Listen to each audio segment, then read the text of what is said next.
Sa video na ito, tapos na pala kaming mangarga. Yung dalawang tagbot na sa proa, tapos na pala yan magtrabaho. Tapos si provider naman papunta na sa amin para mag-assist. Nakatali pala sa amin sa proa si Takimaru at nakaready na siya. Sampa naman yung piloto natin, alis lang tayo. Kadikit lang natin kanina umaga.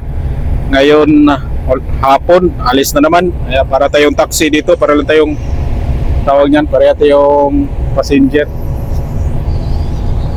Saan dadaan yung piloto natin? Sport quarter provider.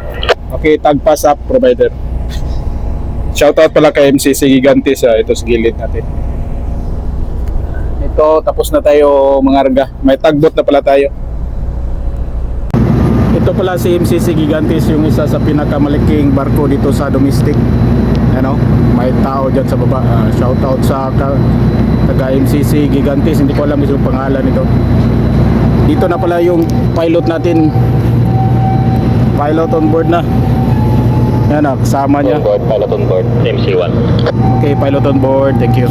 Nilagay pala muna natin sa pwesto yung kamera. Nakalimutan ko pala ma-on yung microphone kaya i-voice over ko na lang. Kami pala yung isa sa pinakamaliit na barko dito sa domestic kaya mabilis lang yung discharging at loading namin. More or less nasa 8 hours lang yung operation namin, tapos naman agad. Ready na pala yung makina namin, pati na yung forward and aft station. Dito na pala yung isa sa pinakabata at isa din sa pinakamagaling sa Manila Bay Harbor pilot. Salamat pala sa Panginoon, maganda yung panahon, walang mga low pressure. Naka fast forward pala yung video ngayon. Shout out pala sa mga lineman dyan sa Northport. Pagkatapos ma-secured ng gangway, naka-ready na pala yung dalawang tagbot, naka-position o bintana. Nilet go na pala namin yung headline tapos yung stern line. At kasunod naman yung forward spring tapos yung aft spring. Propellers clear up na pala, sabay naman bira yung dalawang malaking tagbot. Hanggang palayo na kami sa distansya ng pantalan. Kapag na libre na hardport lang yung rudder tapos pitik naman ang dead slow ahead. Kapag nakaswing na yung barko papuntang pabor, let go na yung tagline, yung forward and aft. At tapos naman yung trabaho ng magaling namin na piloto at bababa naman siya agad.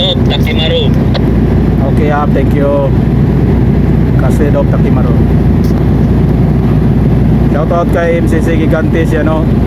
Isa sa pinakamalaking barko sa domestic, yan o. Hardport rudder. Taki sir, clear. Taki clear, thank you. Pilot off sir, pilot off. Kaya pilot off, thank you. Nababa na piloto natin. Forward and up, secure everything, forward and up, thank you, dismiss. Copy sir, secure everything po pa. Okay, secured ka na pro ha. Okay sir. Oo. Dead slow ahead please.